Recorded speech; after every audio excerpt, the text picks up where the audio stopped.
दुनिया के कोने कोने में गूंज रहा यीशु का नाम। दुनिया के कोने कोने में गूंज रहा यीशु का नाम। कैसा प्यारा यीशु का नाम, दुनिया में हालेलुया। अरे कैसा प्यारा यीशु का नाम, दुनिया में हालेलुया।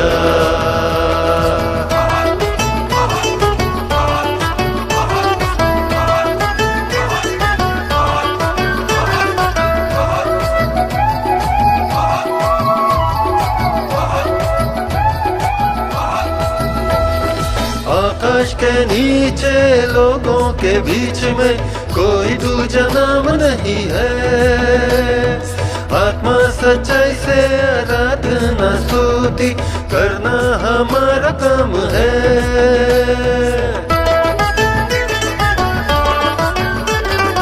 आकाश के नीचे लोगों के बीच में कोई दूजा नाम नहीं है। आत्मा सच्चाई से आराधना स्तुति करना हमारा काम है। कैसा प्यारा यीशु का नाम, दुनिया में हालेलुया। अरे कैसा प्यारा यीशु का नाम, दुनिया में हालेलुया। प्रभु परमेश्वर का धन्यवाद हो आज के सुंदर दिन के लिए कि प्रभु ने फिर से हमें यह अवसर दिया कि हम इसकी आराधना अपने घरों में अपने परिवारों के साथ कर सकें। हम धन्यवाद देते हैं आज के पवित्र दिन के लिए कि जब प्रभु ने हमें अपने परिवार के साथ अपने घरों में एकत्रित किया है कि हम उसकी आराधना उसकी स्तुति कर सकें। आज की आराधना में आप सबों का स्वागत है और मैं विश्वास करता हूं कि आज की आराधना के द्वारा हम सबों को आशीष मिलेगी। आज के मनन के लिए जो पाठ मैंने चुना है वो पाया जाता है दानियल की पुस्तक उसका 9वां अध्याय 24 पद से 27 पद तक। अब हमने पहला भाग पहले देख लिया था, आज हम दूसरा भाग दानियल 9 अध्याय में से देखेंगे। Daniel chapter 9 verses 24 to 27। अब इन दिनों हम दानियल की पुस्तक का अध्ययन कर रहे हैं। दानियल के जीवन के संबंध में देख रहे हैं कि कैसे परमेश्वर अपनी विश्वास योग्यता को दानियल और उसके मित्रों के साथ प्रकट करता है और कैसे दानियल और उसके मित्र परमेश्वर के प्रति आज्ञाकारी बने रहते हैं। उन विपरीत परिस्थितियों में भी वे परमेश्वर के लिए खड़े रहते हैं। और जिस सीरीज को हम देख रहे हैं उसका नाम है विपरीत परिस्थितियों में परमेश्वर के लिए खड़ा रहना। अब ये जो नौजवान है जिनको बाबुल देश में बंधुआई में ले जाया गया है वो एक विपरीत परिस्थिति में है, कठिन परिस्थिति में है, समस्याओं से जूझ रहे हैं, लेकिन उन विपरीत परिस्थितियों में भी वे परमेश्वर के लिए खड़े रहते हैं और परमेश्वर उनका आदर करता है, परमेश्वर उनको संपन्न करता है, परमेश्वर उनको सफल करता है और ऊंचाइयों में ले जाता है। क्योंकि ये परमेश्वर की प्रतिज्ञा है कि अगर तुम मेरा आदर करोगे तो मैं तुम्हारा आदर करूंगा, अगर तुम मेरे लिए खड़े रहोगे तो मैं तुम्हारे लिए खड़ा रहूंगा। अब आज हम दानियल उसके 9 अध्याय का दूसरा भाग देखेंगे। पहला भाग हमने पिछले रविवार को देखा था जहां दानियल की एक जबरदस्त प्रार्थना थी, लेकिन ये जो भाग आज हम देखेंगे हालांकि ये छोटा सा खंड है लेकिन ये जबरदस्त खंड है और इसमें परमेश्वर के उन योजनाओं का वर्णन किया गया है जो भविष्य में पूरी होने वाली हैं और परमेश्वर अपनी भविष्यवाणियों के प्रति वफादार रहता है, सच्चा रहता है और जो भी उसने अपने वचन में कहा है उनको वो पूर्ण करता है। और हम इस अध्ययन के द्वारा इस बात को और भी अधिक जानने की कोशिश कर रहे हैं कि परमेश्वर का वचन सत्य है, इसलिए जो कुछ भी बाइबल में लिखा गया है, जो भी प्रतिज्ञाएं बाइबल में दी गई हैं, जो भी भविष्यवाणियां बाइबल में दी गई हैं, वो सच्ची हैं। अगर हम उन प्रतिज्ञाओं के आधार पर अपने जीवन को व्यतीत करते हैं और उन भविष्यवाणी पर विश्वास करते हैं जो बाइबल में कही गई हैं, तो हम परमेश्वर से जुड़े रहेंगे, लगे रहेंगे और जो भविष्य है हमारा उज्जवल रहेगा। और ये जो खंड आज हम देखेंगे, इसका जो शीर्षक है भविष्य की तस्वीर, ग्लिम्पसेस ऑफ फ्यूचर। अब दानियल की जो पुस्तक है उसका सबसे महत्वपूर्ण और सबसे कठिन खंड ये वाला खंड है। ये सबसे महत्वपूर्ण है लेकिन सबसे कठिन है।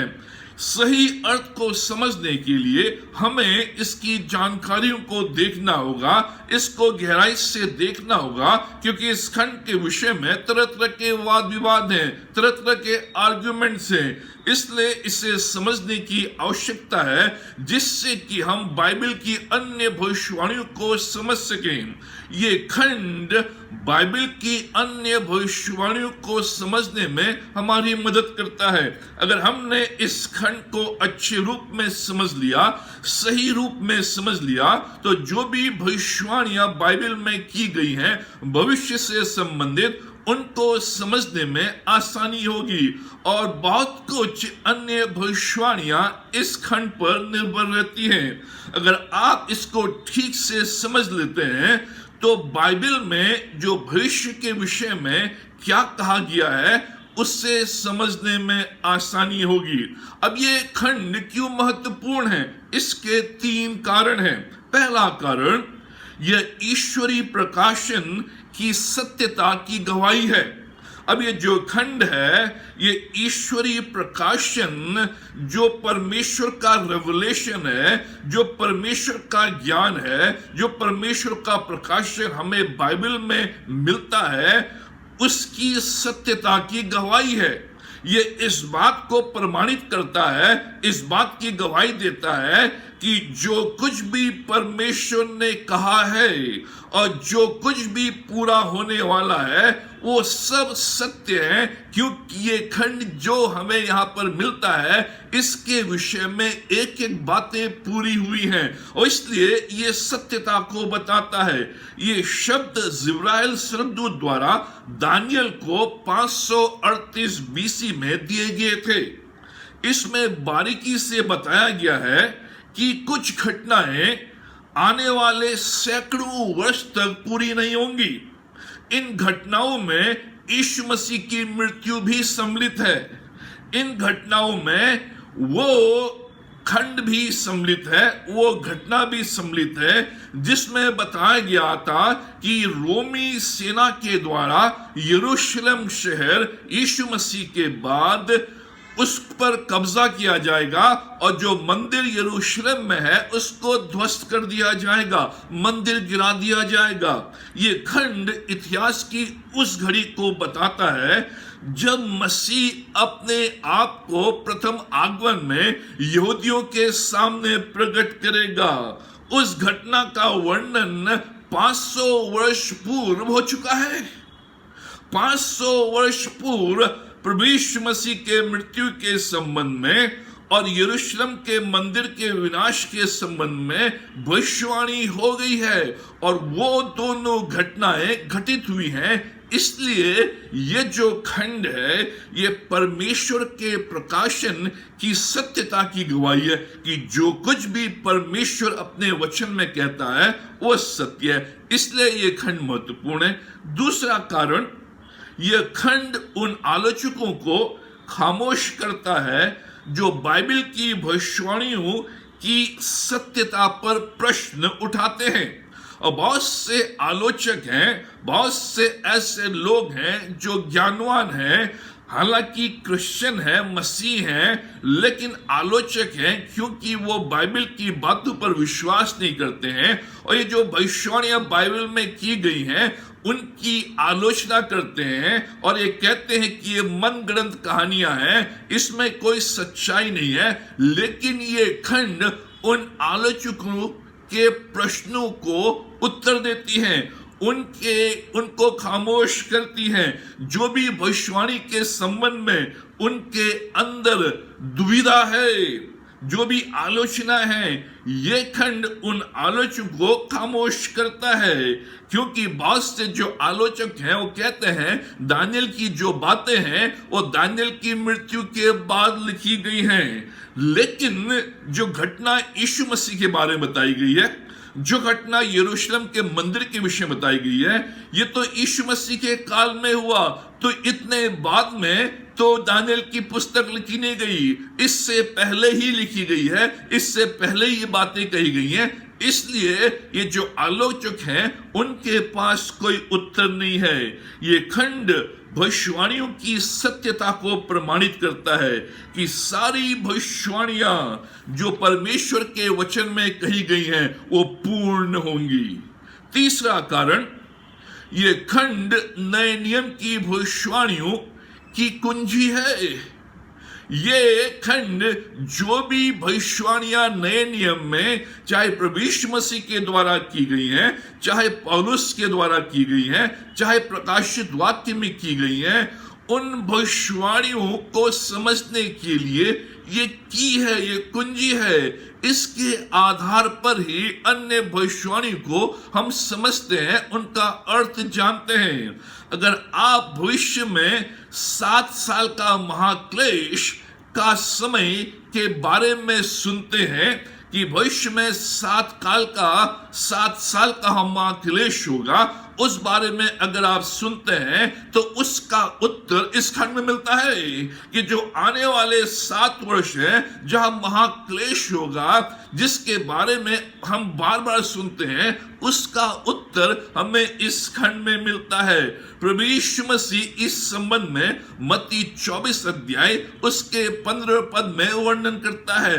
पौलुस दूसरा थिस्सलुनीकियों 2 अध्याय 1 से 4 पद में इस खंड के विषय में उसका उल्लेख करता है। प्रकाशित वाक्य 6 अध्याय से 9 अध्याय में जो अद्भुत घटनाओं का वर्णन किया गया है, वो दानियल 9 अध्याय उसके 27वें पद का विस्तार है।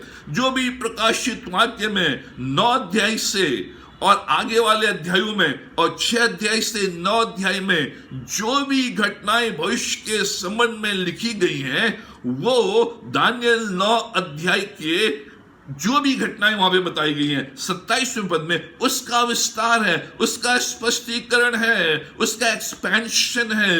इसी आधार पर नए नियम की भविष्यवाणियां समझी जाती हैं। ये खंड बाइबल की कई भविष्यवाणियों को समझने में सहायता करता है।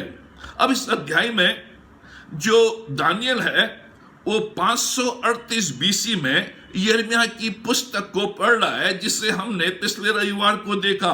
दानियल जो यिर्मयाह के अध्याय को पढ़ता है, यिर्मयाह की पुस्तक को पढ़ता है, वहां पर बताया गया है परमेश्वर ने भविष्यवाणी पहले से की थी कि जो बाबुल की बंधुआई है वो 70 साल की रहेगी। अब जब वो उसको पढ़ता है तो वो जानता है कि जो बाबुल की बंधुआई है वो शीघ्र समाप्त होने वाली है। और 9वें अध्याय में वो प्रार्थना करता है, अपने पापों का अंगीकार करता है, अपने पापों को मान लेता है, अपने लोगों के पापों का अंगीकार करता है, उनके पापों को मान लेता है। और उसी बीच में जिब्राइल जो स्वर्गदूत है परमेश्वर का संदेश लेकर आता है, खुशखबरी का संदेश है कि तुम अति शीघ्र यहां से स्वतंत्र होगे और अपने घर वापस लौटोगे। दानियल केवल छोटी चीज की मांग कर रहा है कि परमेश्वर तूने यिर्मयाह की पुस्तक में भविष्यवाणी की थी कि 70 वर्षों की बंधुआई के पश्चात तुम अपने घर वापस आओगे। अब केवल 3 और 4 साल बचे हुए हैं, क्या तू अपनी इस प्रतिज्ञा को पूरा करेगा? वो मांगता है कि परमेश्वर से पूरा कर, और परमेश्वर उसे तुरंत उत्तर देता है और खुशखबरी देता है कि अति शीघ्र तुम अपने घर जाओगे। लेकिन परमेश्वर जो है वो अनंतता का परमेश्वर है, गॉड ऑफ इटर्निटी। वो अनंतता में रहता है, संपूर्ण तस्वीर को देखता है। परमेश्वर इसलिए दानियल को न केवल 3-4 साल के अंदर बंधुआई से मुक्त होने के विषय में बताता है, लेकिन आने वाले भविष्य की तस्वीर भी देखता है। वो केवल छोटी सी चीज मांग रहा है, लेकिन परमेश्वर उसे आने वाले संपूर्ण भविष्य के विषय में प्रकाशन दे रहा है, बता रहा है। जो घटनाएं अंत के दिनों से जुड़ी हुई हैं, जो दानियल स्वयं अपने जीवन काल में नहीं देखेगा, लेकिन उनके विषय में परमेश्वर उसे प्रकाशन दे रहा है कि कैसे जो घटनाएं अंत के दिनों में घटेंगी, ये जो घटनाएं मैं तुझे बता रहा हूं, ये इस्राएल राष्ट्र से जुड़ी हुई है। इस्राएल राष्ट्र न केवल इन 3-4 सालों में यहां से मुक्त होगा, लेकिन ये लोग जो जुड़े हुए हैं आने वाले कई वर्षों तक ये परमेश्वर की योजना में बने रहेंगे। आने वाले कई वर्षों के पश्चात जो भी कहा गया है, ये इस्राएल राष्ट्र इसको अनुभव करेगा। एक बड़ी तस्वीर परमेश्वर उसके सामने रखता है। अब क्या तस्वीर है उसको हम देखेंगे।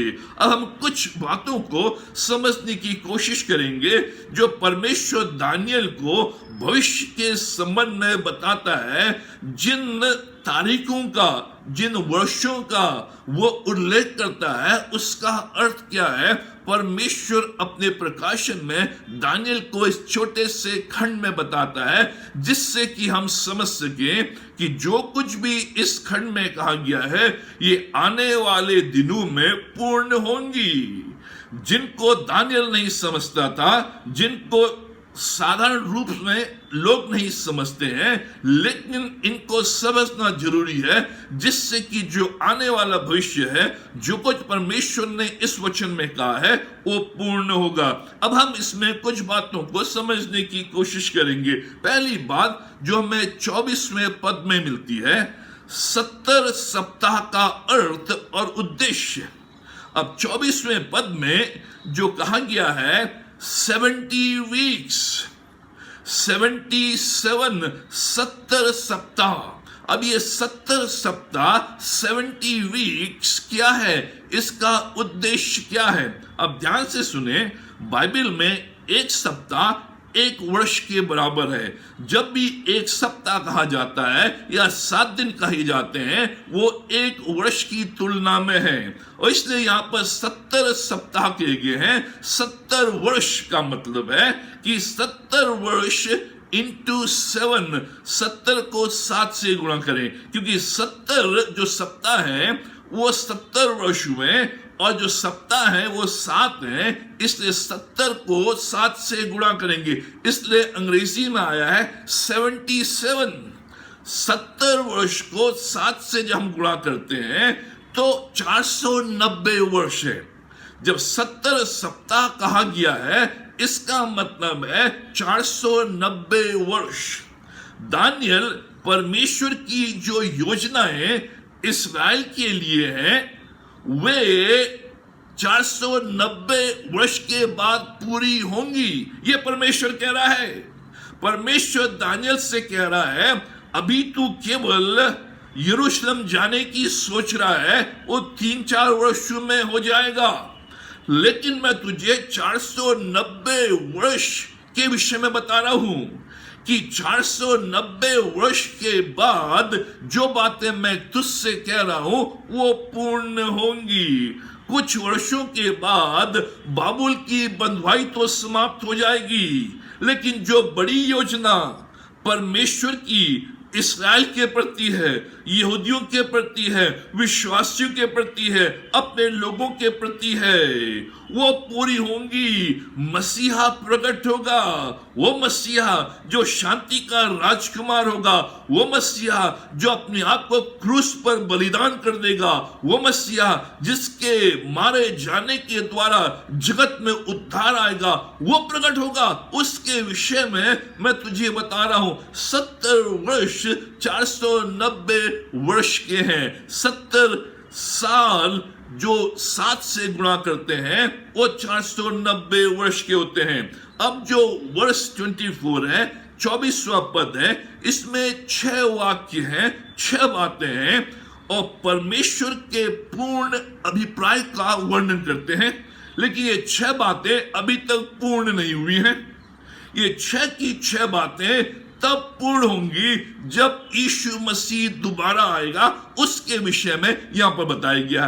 कुछ बातें तेरे जीवन काल में पूर्ण होंगी, लेकिन कुछ बातें हैं, कुछ घटनाएं हैं जो आने वाले कई सैकड़ों वर्ष तक पूरी नहीं होंगी। उनमें से जो 6 बातें 24वें पद में मैं तुझे बता रहा हूं, उनमें समय लगेगा।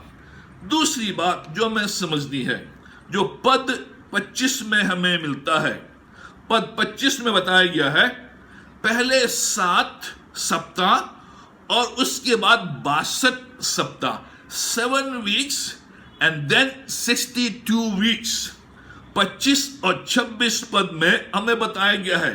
अब 25 पद में बताया गया है कि 70 सप्ताह यानी कि 490 वर्ष कब शुरू होंगे।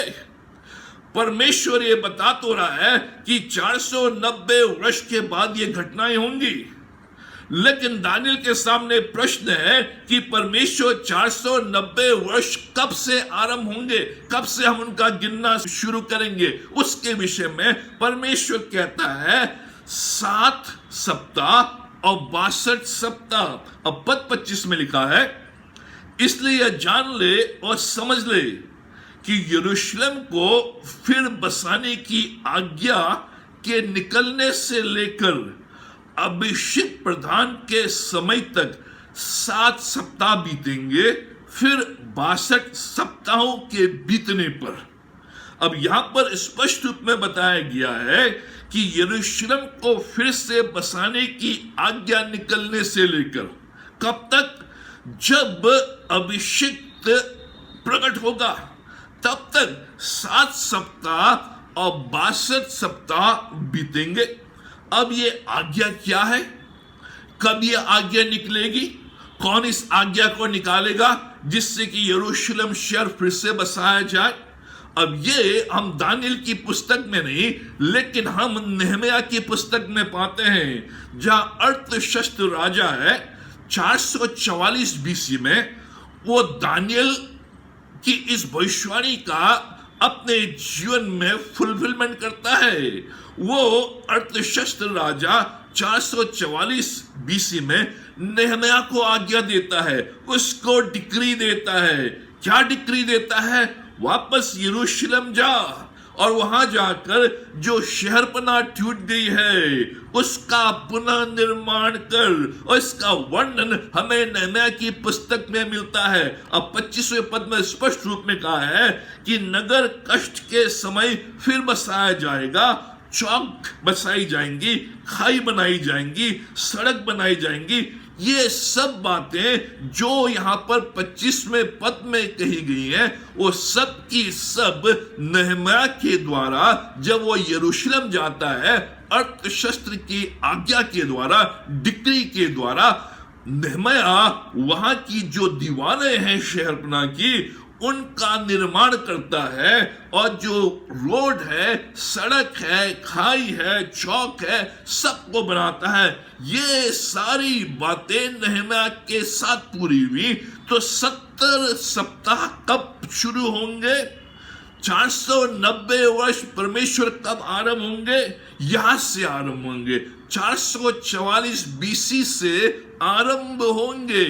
और ये 444 बीसी में परमेश्वर ने नेहमिया के द्वारा इस कार्य को पूरा किया। अब पद 25 में हम देखते हैं कि जो 70 सप्ताह हैं उनको 2 भागों में बांटा गया है। जो पहला भाग है उसमें 7 सप्ताह है। 7 सप्ताह का मतलब 7 into 7, 7 गुणा 7, 49 वर्ष, 49 ईयर्स। और जो दूसरा जो भाग है उसको 62 सप्ताहों में बताया गया है। 62 सप्ताहों का मतलब हुआ 62 गुणा 7, उसका मतलब है 434 वर्ष, 62 into 7, 434 ईयर्स। ये 2 भाग हैं, तो दोनों को मिलाकर 69 सप्ताह हुए हैं, 69 वीक्स हुए हैं। 69 into 7 का मतलब हुआ 483 वर्ष, 483 ईयर्स। अब जो पहला जो भाग है, जो 7 सप्ताहों का भाग है, जो 49 वर्ष है, जो 49 ईयर्स हैं, वो नेहमिया से लेकर पुराने नियम के अंत तक है। क्योंकि जो ये 70 वर्ष है, 490 साल है, ये नेहमिया से आरंभ होते हैं जब वो निर्माण कार्य यरूशलेम में करता है 444 बीसी में। तो वहां से जो 49 वर्ष हैं, जो पहले 7 हफ्ते हैं, नेहमिया से लेकर पुराने नियम में उनका अंत होता है लगभग 395 बीसी तक, 395 बीसी तक। मलाकी की आखिरी पुस्तक नेहमिया के यरूशलेम में निर्माण करने से मलाकी के अंत तक ये 49 वर्ष पूरे होते हैं 395 बीसी तक। और जो अगले 434 वर्ष हैं, जो 62 सप्ताह हैं, वो यीशु के सेवा काल तक, जब यीशु मसीह प्रकट हुआ और उसका सेवा जो था उसका आरंभ हुआ, वहां तक ये 62 जो सप्ताह हैं, 434 वर्ष हैं, ये पूर्ण होते हैं। अब पद 26 में महत्वपूर्ण घटना का वर्णन किया गया है। क्या है ये घटना? उन 62 सप्ताहों के बीतने पर, ध्यान से सुने, उन 62 सप्ताहों के बीतने पर अभिषिक्त पुरुष काटा जाएगा। 434 वर्ष बीतने के पश्चात, 62 वीक्स समाप्त होने के पश्चात अभिषिक्त मसीहा काटा जाएगा। पुराने नियम के अंत के बाद, जैसे पुराना नियम समाप्त होगा, उसके बाद जो 62 सप्ताह हैं, जो 434 वर्ष हैं, उसके अंत होते ही जो अभिषिक्त पुरुष है वो काटा जाएगा। जो 434 वर्ष जो समाप्त होते हैं वो 33 एडी में होते हैं, 33 एडी में होते हैं।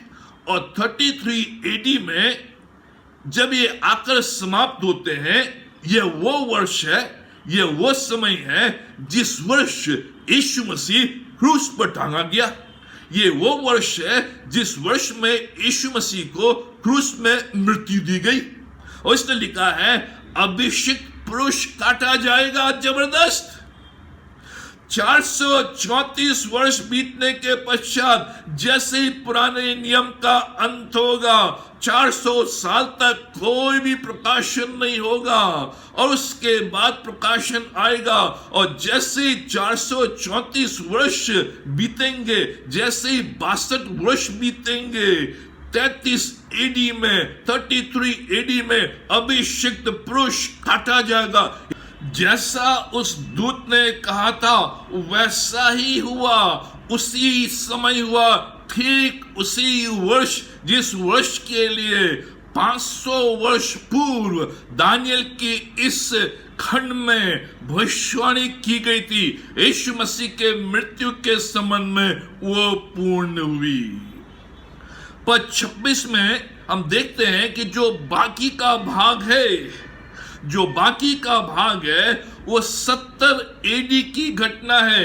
यीशु मसीह के मृत्यु के पश्चात जब रोमी सेना के द्वारा यरूशलेम के ऊपर कब्जा किया गया और मंदिर को नष्ट कर दिया गया।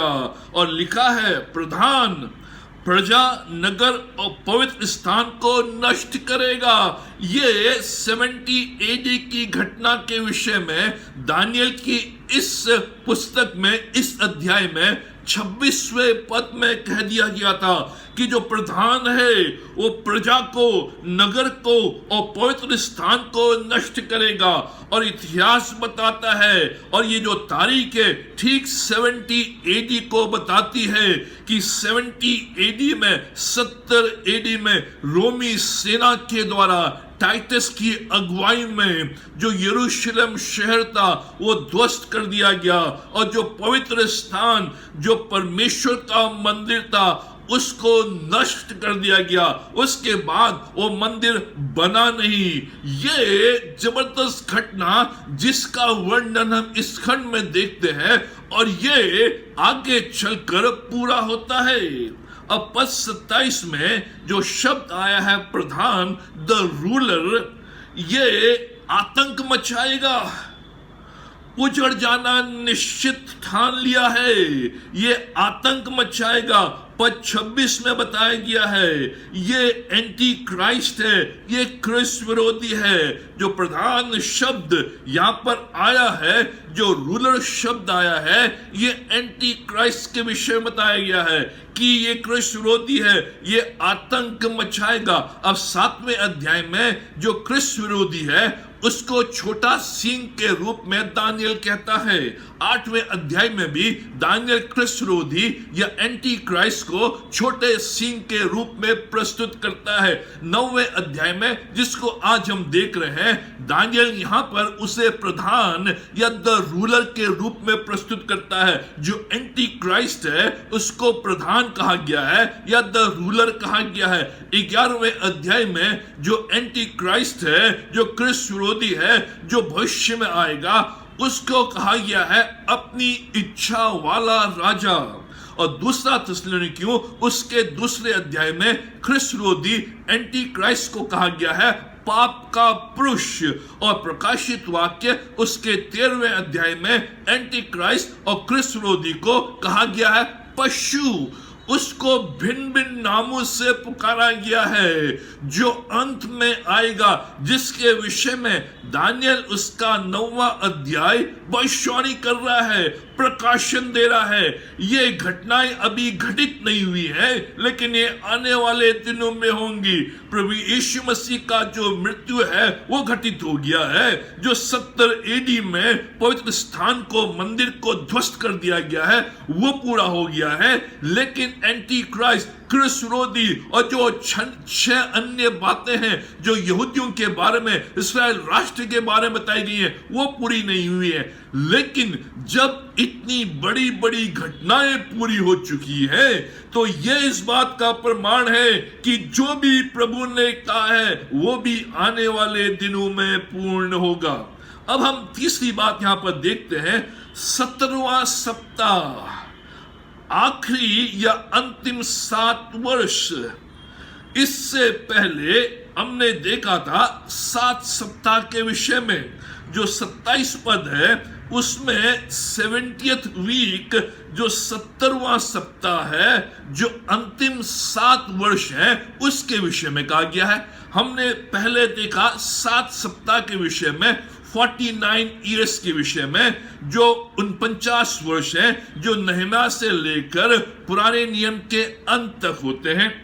और उसके बाद हमने देखा 62 सप्ताह, जो 434 वर्ष को बताते हैं।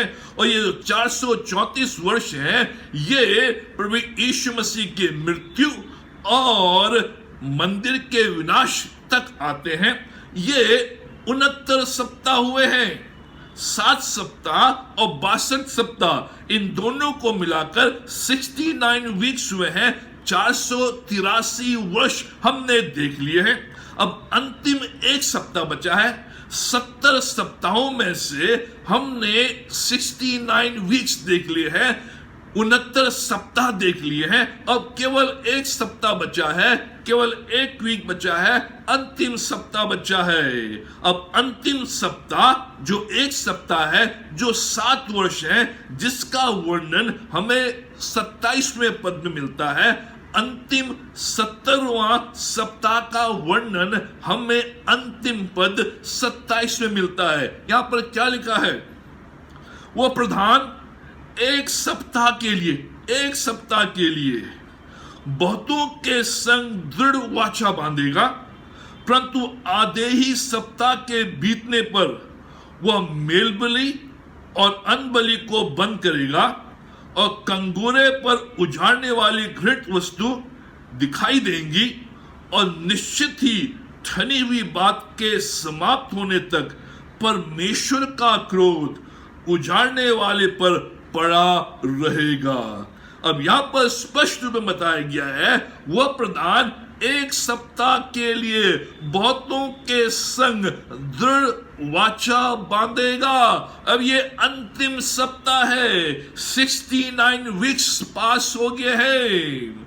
69 सप्ताह जो है 434 प्लस 49, 483 वर्ष पार हो चुके हैं, केवल अब 7 वर्ष बचे हैं, केवल अंतिम सप्ताह बचा है। और उस अंतिम सप्ताह में ये जो प्रधान है, जिसको हम कह रहे हैं कि दानियल के इस अध्याय में क्रिस्त विरोधी को संकेत करता है, क्रिस्त विरोधी के विषय बताता है। ये जो प्रधान है, ये जो रूलर है, ये एंटी क्राइस्ट है, ये क्रिस्त विरोधी है। ये एक सप्ताह के लिए जो आने वाला है, अभी हुआ नहीं है, आने वाला है, बहुतों के संग दृढ़ वाचा बांधेगा, परंतु आधे ही सप्ताह के बीतने पर वह मेल बलि और अन्न बलि को बंद करेगा और कंगोरे पर उजाड़ने वाली घृणित वस्तुएं दिखाई देंगी। ये आने वाले भविष्य के विषय में वर्णन करता है। जब एंटी क्राइस्ट क्रिस्त विरोधी अधिकार में आएगा, वो यहूदियों के साथ 7 वर्ष की ट्रीटी बांधेगा, 7 वर्ष की वाचा बांधेगा और आधे में उस वाचा को तोड़ देगा। ये जो 7 वर्ष है, जो अंतिम 7 वर्ष है, उस समय क्रिस्त विरोधी आएगा और 7 वर्षों के लिए यहूदियों के साथ एक वाचा बांधेगा, एक ट्रीटी को वो स्थापित करेगा। लेकिन आधे में ही 3.5 वर्ष बीतने के पश्चात ही वो उनके साथ धोखा करेगा, उस ट्रीटी को वो तोड़ देगा, उस वाचा को वो तोड़ देगा, अपने आप को ईश्वर घोषित करेगा।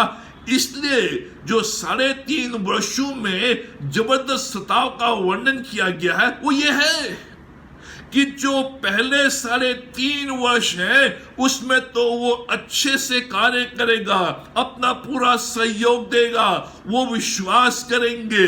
लेकिन जो दूसरे 3.5 वर्ष होंगे, उन 3.5 वर्षों में वो जबरदस्त सताव को लेकर आएगा, पूरे विश्व में विनाशकारी कार्य करेगा। लेकिन अंत में एंटी क्राइस्ट क्रिस्त विरोधी अचानक परमेश्वर के द्वारा नाश किया जाएगा। ये 27वें पद में कहा गया है। 7 वर्षों तक वो कार्य करेगा और जो 3.5 वर्ष है उसमें आतंक फैलाएगा, वो यहूदियों पर सताव करेगा, हर प्रकार का जो कोलाहल है, जो आतंक है, पूरे विश्व में फैलाएगा। लेकिन उसके तुरंत बाद अचानक परमेश्वर के द्वारा नाश कर दिया जाएगा। ये 7 वर्षों का काल इन पिछले 2000 वर्षों में पूरा नहीं हुआ है। ये जो 7 वर्ष है, ये जो अंतिम 7 वर्ष है, ये पिछले 2000 वर्षों में पूरे नहीं हुए हैं, लेकिन ये आने वाले दिनों में पूरे होंगे। ये अभी भी भविष्य की घटना है। हालांकि यीशु की मृत्यु, क्रूस के ऊपर उसकी मृत्यु, वो पूरी हो गई है 33 AD में। यरूशलेम शहर का विनाश, मंदिर का विनाश 70 AD में पूरा हो गया है। ये दोनों पूरे हो गए हैं। मंदिर अभी तक दोबारा नहीं बनाया गया है।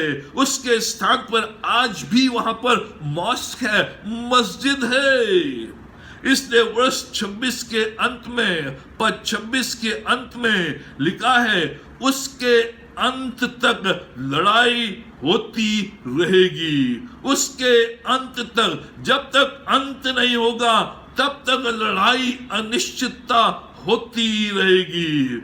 ये 2 बड़ी घटनाएं पूर्ण हो चुकी हैं। इसलिए ये विश्वास है कि जो परमेश्वर ने आने वाले 7 वर्षों के विषय में, महाक्लेश के विषय में, एंटी क्राइस्ट के विषय में कहा है, वो भी पूर्ण होगी। 27वें पद के अंत में लिखा है, उजाड़ने वाली घृणित वस्तुएं। अब ये 3.5 वर्षों के महाक्लेश के दौरान ये घटनाएं घटेंगी।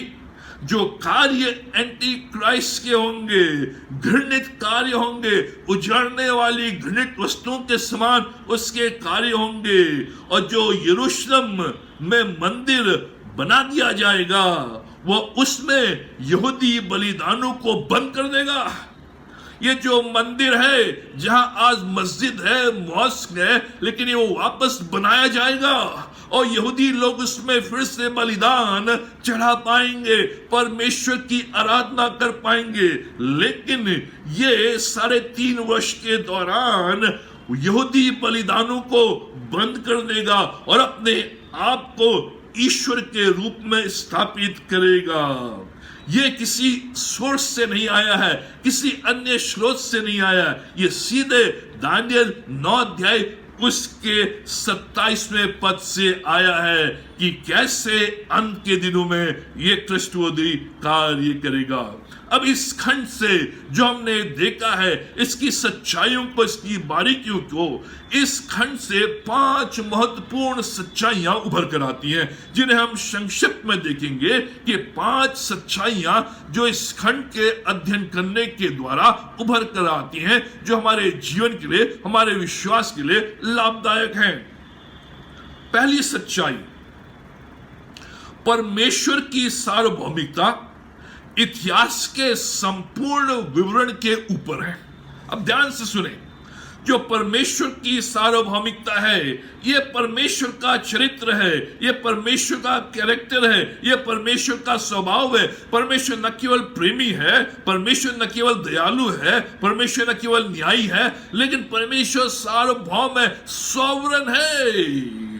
उसका नियंत्रण सबके ऊपर है, वो सब कुछ देखता है, सब कुछ जानता है और सब कुछ उसी के द्वारा हो रहा है।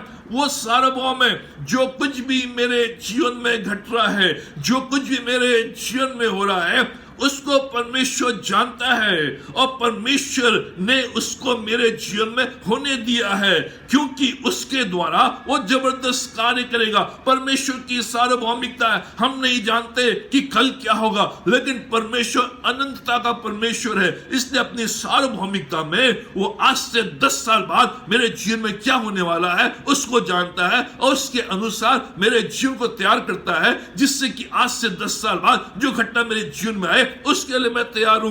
परमेश्वर की सार्वभौमिकता इतिहास के संपूर्ण विवरण के ऊपर है, समस्त इतिहास के ऊपर है। जो भी इतिहास है, चाहे वो सेक्युलर इतिहास है, चाहे वो रिलीजियस इतिहास है, सबके ऊपर परमेश्वर का नियंत्रण है, संपूर्ण विवरण के ऊपर है। इतिहास की संपूर्ण घटनाओं के ऊपर उसका हाथ है, संपूर्ण विवरण के वो ऊपर है।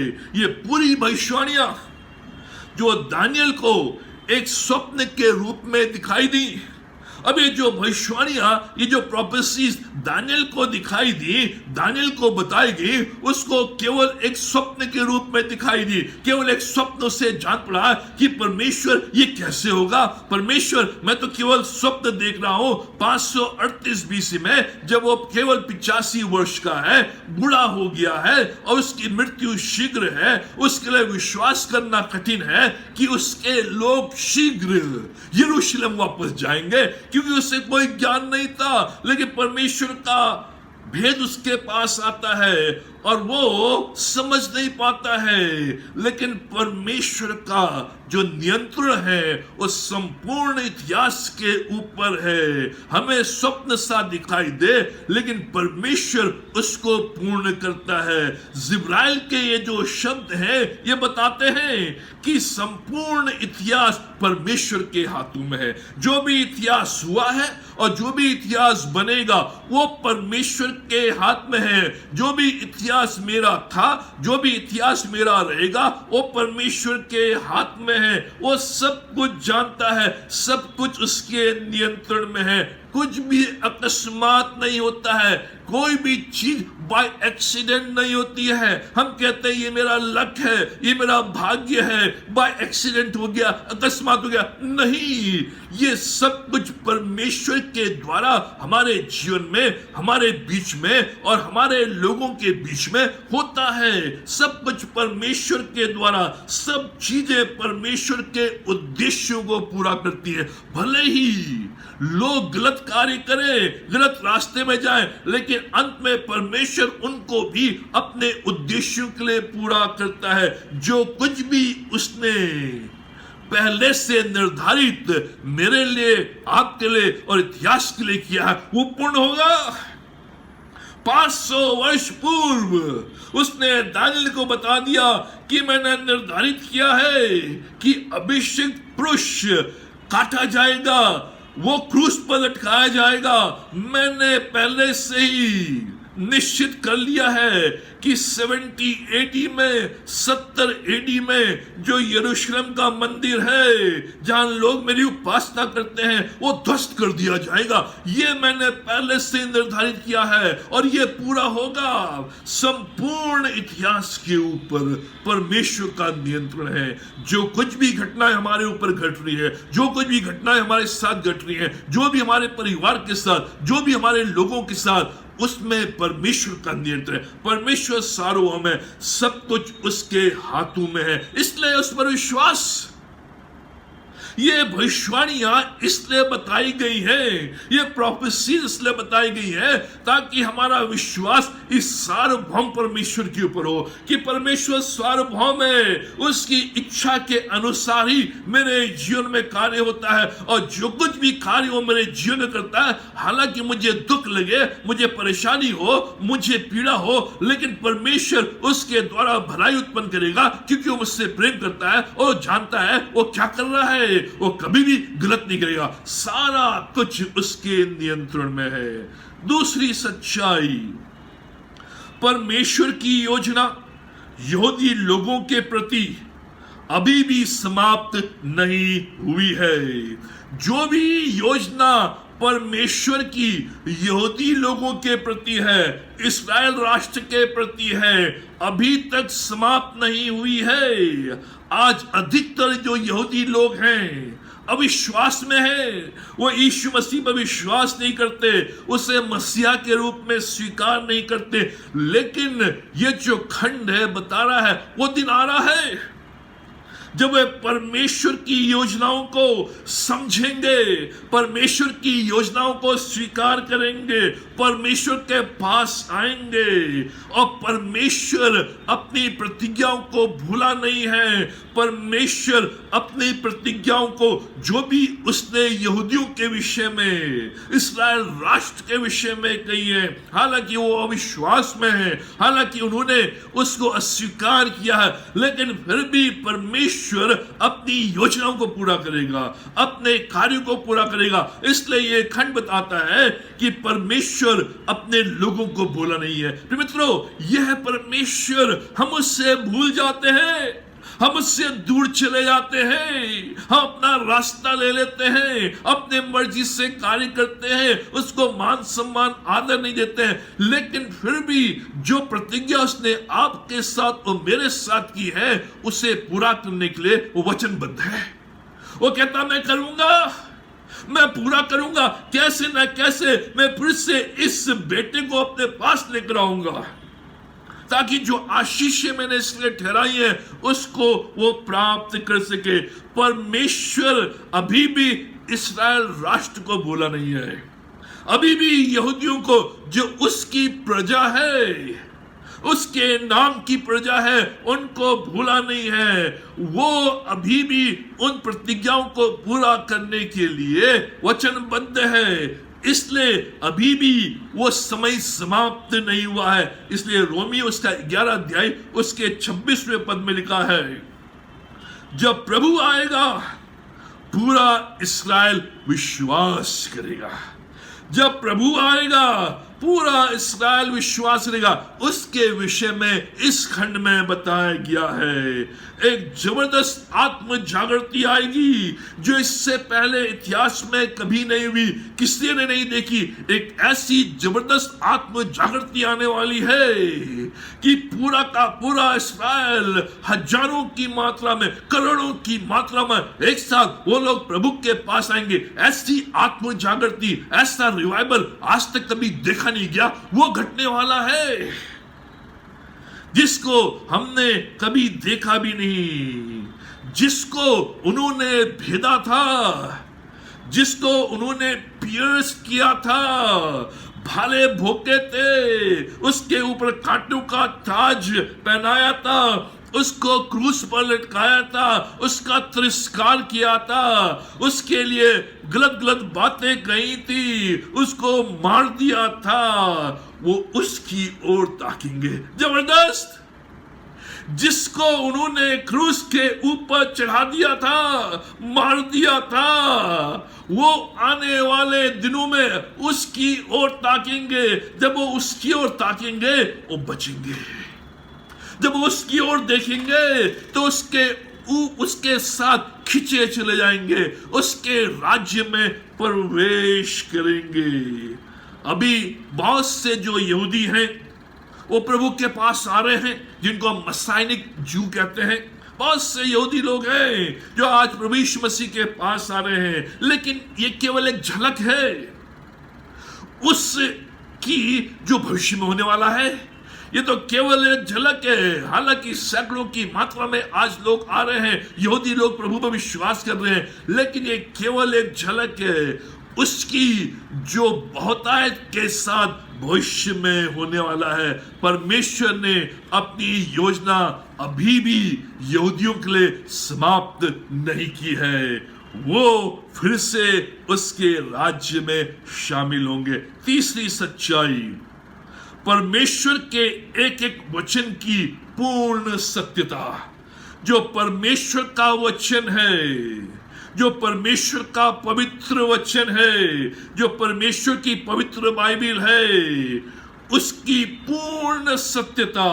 बाइबिल जो आज हमारे हाथों में है वो सत्य है, पूर्ण सत्य है, उसमें कोई त्रुटि नहीं, कोई एरर नहीं। जो कुछ भी उसमें कहा गया है, एक एक बिंदु, एक एक कॉमा, एक एक शब्द, वो सत्य है। और जो कुछ भी उसने कहा है वो पूरा हुआ है और पूरा हो रहा है। ये इस बात का प्रमाण है। पूर्ण सत्य है, सब कुछ पूरा होगा। हालांकि जो विद्वान है, जो तत्व ज्ञान है, जो अन्य विचारधारा है, बराबर बाइबल पर, परमेश्वर के वचन पर आक्रमण करती हैं, आलोचना करती हैं, संदेह करती हैं। लेकिन 2500 वर्ष पूर्व जिसके लिए कहा गया था कि ये काट डाला जाएगा, अभिषिक्त पुरुष काट दिया जाएगा, क्रूस पर चढ़ा दिया जाएगा, वो पूर्ण हुआ। 2500 वर्ष पूर्व कहा गया था यीशु मसीह की मृत्यु के विषय में, मंदिर के विनाश के विषय में, वो पूर्ण हुई। ये प्रमाणित करता है कि परमेश्वर का वचन सत्य है। जो कुछ भी वो कहता है वो सत्य है।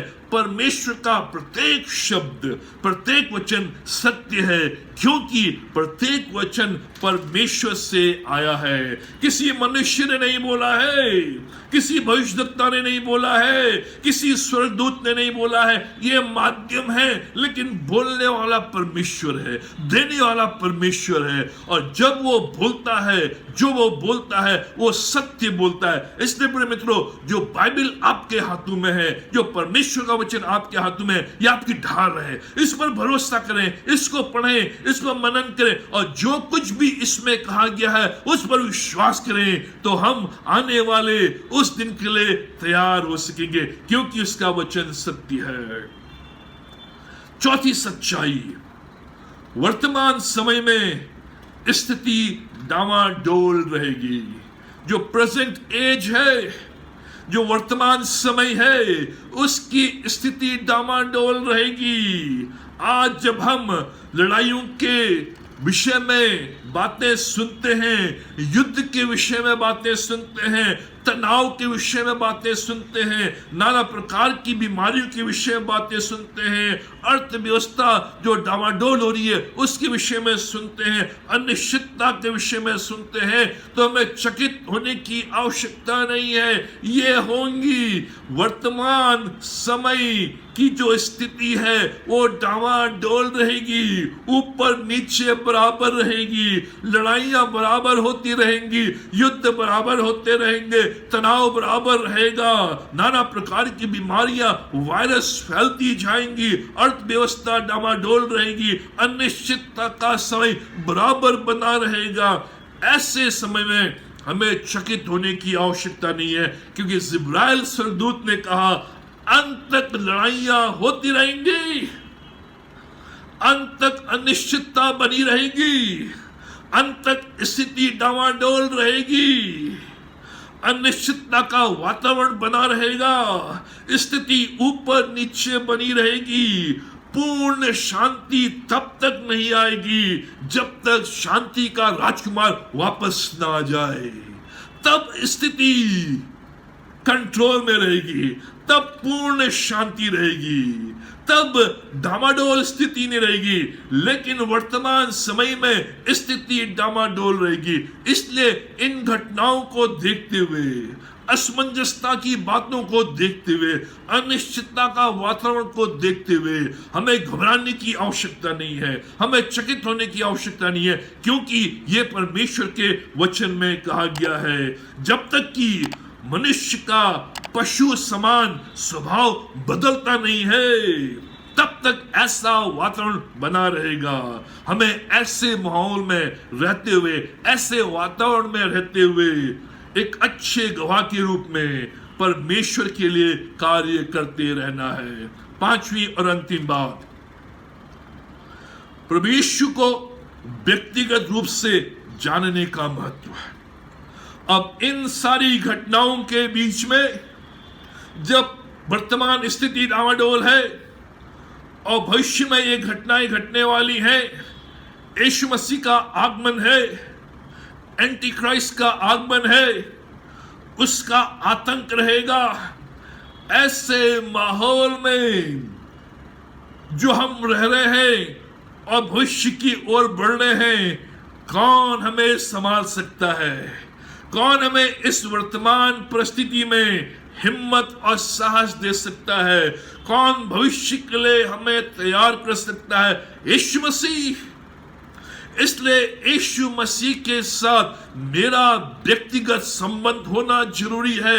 उसे मुझे जानना है कि क्या मेरा व्यक्तिगत लगाव यीशु मसीह के साथ है, क्या व्यक्तिगत रूप से मैं यीशु मसीह को जानता हूं, क्या उसके महत्व को समझता हूं। दुनिया में सबसे महत्वपूर्ण बात यह है कि यीशु मसीह को जानना। दुनिया में सबसे महत्वपूर्ण बात, the most important thing is to know Jesus। सबसे महत्वपूर्ण बात इस जीवन की कि मैं यीशु मसीह को जानूं। अगर आप उसे नहीं जानते हैं तो आपने जीवन के कारण को मिस कर दिया है। वही जीवन का मार्ग है, केवल वही आपको स्वर्ग ले जा सकता है। बिना उसके द्वारा नया जीवन नहीं, बिना उसके द्वारा उद्धार नहीं, बिना उसके द्वारा मोक्ष नहीं, बिना उसके द्वारा कल्याण नहीं, बिना उसके द्वारा नजात नहीं, बिना उसके द्वारा साल्वेशन नहीं। वही प्रतिज्ञा वाला मसीहा है जिसके विषय में कह दिया गया था कि मसीहा आएगा, अपने आप को यहूदियों के बीच में प्रकट करेगा। इस्राएल का मसीहा वही है, उद्धार करता, जिसको हम अपने जीवन में ग्रहण करते हैं, उसको जिस पर हम विश्वास करते हैं, वो एक दिन वापस आएगा, अपने लोगों को स्वर्ग में ले जाएगा। क्या आप उससे मिलने के लिए तैयार हैं? क्या आप उससे मिलने के लिए उत्सुक हैं? क्या उस प्रभु को जानते हैं जो आने वाला है और उसके लिए तैयार हैं कि जब वो आएगा हम उसके साथ रहेंगे? प्रभु के पास आए, अपने पापों को माने, जो भी जाने अनजाने में हुआ है उसको प्रभु के समक्ष लाएं। वो हमारे अंदर की आवश्यकताओं को जानता है, हमारे अंदर की आवश्यकताओं को, स्थिति को जानता है। वो हमारे पापों को क्षमा कर सकता है, कितना भी बड़ा बोझ क्यों ना हो, कितना बड़ा पाप क्यों ना हो, उसको वो दूर कर सकता है। वो वही है जिसके बारे में दानियल बता रहा है, पुराने नियम की हर प्रतिज्ञा पूर्ण हुई है। इसलिए भजनकार कहता है, चख कर देखो कि यहोवा भला है। O taste and see the Lord is good. आज इस असमंजसता के माहौल में, इस वर्तमान परिस्थिति में जब स्थिति डावाडोल है, भविष्य नहीं मालूम, लेकिन परमेश्वर का वचन बताता है कि स्थिति डावाडोल है लेकिन भविष्य सुरक्षित है उन लोगों के लिए जिन्होंने अपने जीवन को प्रभु यीशु मसीह को दिया है, जो प्रभु यीशु मसीह को अपने जीवन में व्यक्तिगत रूप से जानते हैं, उससे लगाव है, उससे चिपके हुए हैं, उससे दुआ करते हैं, प्रार्थना करते हैं, अपने जीवन को उसके समक्ष लाकर रखते हैं और कहते हैं प्रभु तू मेरे जीवन का मालिक है, क्योंकि तू सार्वभौम परमेश्वर है, तू जानता है मेरे जीवन में क्या अच्छा है और क्या अच्छा नहीं है। आज ऐसे समय में जब आप इस वीडियो को वॉच कर रहे हैं, इस प्रार्थना के दौरान अपने आप को प्रभु के पास लाएं और कहें प्रभु अभी तक मैं भटक रहा था लेकिन आज मैं अपने जीवन को तेरे चरणों में लाकर रखता हूं, जिससे कि इस वर्तमान स्थिति में जो डावाडोल है मेरा जीवन सुरक्षित रहे और जो भविष्य आने वाला है उसमें मैं तेरे लिए खड़ा रह सकूं, ताकि तेरे साथ मैं स्वर्ग में जा सकूं और तेरे साथ हमेशा हमेशा तक राज्य कर सकूं। प्रभु आप सबों को आशीष दे। आइए प्रार्थना करें। हमारे महान जीवेश्वर शक्तिमान परमेश्वर पिता, हम धन्यवाद देते हैं तमाम आशीषों के लिए, ये रक्षा, मदद, भलाई करना, दया के लिए। हम धन्यवाद देते हैं कि तू महान है, जीवित है, राजाओं का राजा, प्रभु का प्रभु है, हमसे प्रेम करता है, हमारे जीवन में रुचि रखता है, हमारी आवश्यकताओं की पूर्ति करता है, हमारे दुखों को, तकलीफों को, बीमारियों को दूर करता है, अपनी आशीषों से भरपूर करता है। हम धन्यवाद देते हैं ऐसे परमेश्वर के लिए। आज पिता परमेश्वर हम तेरे समक्ष आते हैं और तुझसे प्रार्थना करते हैं कि हमारे जीवन को अपने हाथों में ले। जो भी बुराई, बुरे काम, बुरी बातें हमारे जीवन में आ गई हैं, यीशु के लहू के द्वारा उन्हें धो शुद्ध पवित्र कर और पिता परमेश्वर हमें अपने आप के लिए तैयार कर, जिससे कि जब तू आए हम तेरे साथ बादलों में उठा लिए जाएं और तेरे साथ हमेशा हमेशा के लिए राज्य करें। हमारे जीवनों को तू ग्रहण कर और पिता परमेश्वर अपनी सेवा के लिए, अपने कार्य के लिए प्रयोग कर। हम धन्यवाद देते अपने कलीसिया के प्रत्येक परिवार के लिए। हर एक परिवार को तो संभाल और सहायता कर, उनकी हर एक आवश्यकताओं की पूर्ति कर, दुख, तकलीफ, बीमारियों को दूर कर। इस समय इस वायरस से, बीमारी से, कठिनाई से बचा कर रख। उनके चारों अपने लोगों का बाड़ा बना, ताकि कोई भी शैतानी बात उन्हें छू न सके। हर एक को तो संभाल और सहायता कर। हमारी कलीसिया में, हमारी चर्च में बड़ी आशीष दे। पिता परमेश्वर आज के दिन को, इस पूरे सप्ताह को, इस पूरे महीने को हम तेरे हाथों में सौंपते हैं। हमारी सहायता, रक्षा और मदद कर। ये सब कुछ अपने उद्धारकर्ता प्रभु यीशु मसीह के नाम में कर मांगते हैं, आमीन। अब प्रभु यीशु मसीह का अनुग्रह, पिता परमेश्वर का प्रेम और पवित्र आत्मा की संगति हम सबों के साथ और विशेष के इस प्रिय परिवार के साथ आज और हमेशा तक बनी रहे, आमीन।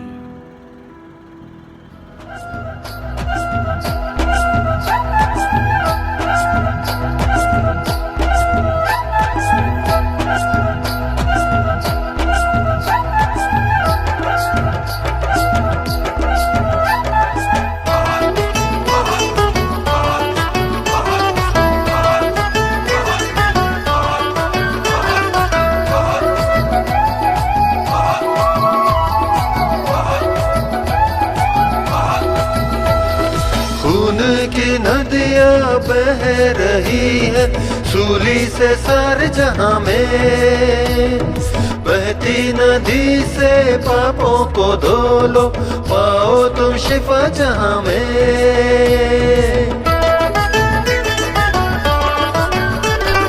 खून की नदियाँ बह रही है सूली से सारे जहां में, बहती नदी से पापों को धो लो, पाओ तुम शिफा जहां में। कैसा प्यारा यीशु का नाम दुनिया में, हालेलुया। अरे कैसा प्यारा यीशु का नाम दुनिया में, हालेलुया। दुनिया के कोने कोने में गूंज रहा यीशु का नाम, दुनिया के कोने कोने में गूंज रहा यीशु का नाम। कैसा प्यारा यीशु का नाम, दुनिया में हालेलुया। अरे कैसा प्यारा यीशु का नाम, दुनिया में हालेलुया। अरे कैसा प्यारा यीशु का नाम, दुनिया में हालेलुया।